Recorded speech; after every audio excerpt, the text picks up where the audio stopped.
कोकणातला शिमगा चालू होऊन जवळजवळ 8-10 दिवस झालेत आणि आता समारोपाचे वेध लागलेत.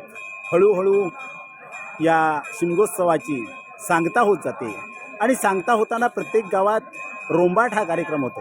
परंतु त्या रोंबाट या कार्यक्रमाला वेगवेगळे शब्द आहेत. आमच्या गावघराणे शिवणे खुर्द या गावात आज रोंबाट म्हणजे पोस्त आहे. पोस्ताला एका पंक्तीत एका जागेवर हजारो लोक जेवतात आणि तेच आमचं पोस्त आहे. तुम्ही पाहू शकता. आता थोड्याच वेळात येथे जेवणाला सुरुवात होईल. कालच आमच्याकडे भाकरीचं पोस्ट झालं आणि त्या भाकरीच्या पोस्ताचा एक व्हिडिओ मी अपलोड केला आहे. आपल्याला कोकण समजावं, कोकण म्हणजे काय, कोकणात काय चालतं हे प्रत्येकाला समजावं याच्यासाठी माझे प्रत्येक वेळी मी प्रयत्न करत असतो. आपण सर्वजण त्याला साथ देत असता. आपण पाहत राहा. शेवटपर्यंतचा हा व्हिडिओ मी आपल्याला दाखवणार आहे.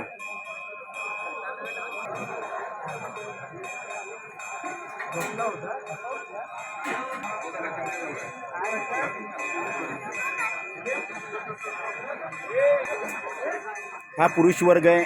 एका बाजूला पुरुष वर्ग आणि दुसऱ्या बाजूला टोटल महिला मंडळ.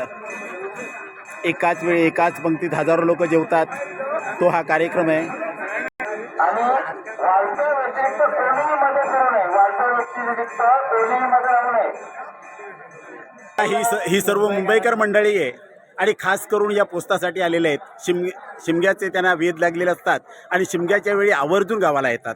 खरंच याच्यानंतर सुद्धा यांचा विचार आहे की हळूहळू कोकणासाठी काहीतरी करावं आणि नक्कीच ते करतील. बरं, तुम्ही मग गावाला येताना कारण काय साधारण आदेश बोला ना तुम्ही. अरे बोल ना. तुम्हाला परंपरा जपायची आहे. तरी जरी तुम्ही मुंबईला राहिलात तरी तुम्हाला परंपरा जपायची आहेत असं तुमचं मत आहे. संस्कृती जपण्याचा आमचा अविरत प्रयत्न. हे बघा, हे हरिगाडी सांगतायत की आम्हाला संस्कृती जपायची आहे. अविरत प्रयत्न चालू आहेत आणि आपण पुन्हा एकदा त्या व्हिडिओकडे जाऊया. हजारो लोक एकाच वेळी एका पंक्तीत जेवत आहेत. तुम्ही तरी या.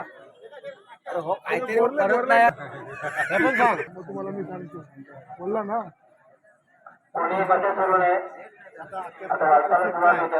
राजापूर तालुक्यात काय इबा इकडे आधी चष्माची वर्णा पण इतकं नवीन लावलेला चांगला काय ना बघितल्यावर दिलीप पोळे. महिला वर्ग सर्व एका लाईनीत बसलेला दिसतोय आपल्याला. प्रत्येकाची बसण्याची सोय केलेली आहे. फक्त जमिनीवर बसून सर्वांनी जेवायचंय. वाढप चालू, थोड्याच वेळात वाढप चालू होईल.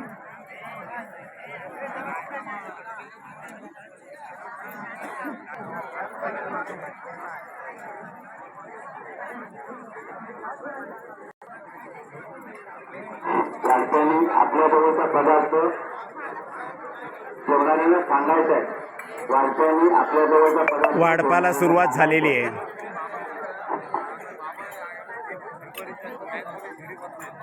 वालच्या व्यतिरिक्त कोणी मध्ये करू नये. वालच्या व्यतिरिक्त कोणी मध्ये करू नये.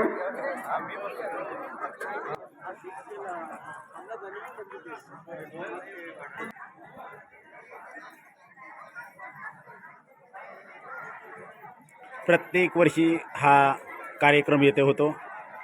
प्रत्येक वर्षी या जेवणामध्ये म्हणजे ह्या पोस्ताच्या जेवणामध्ये वेगवेगळे पदार्थ असतात आणि वाढपाला सुरुवात झालेली आहे.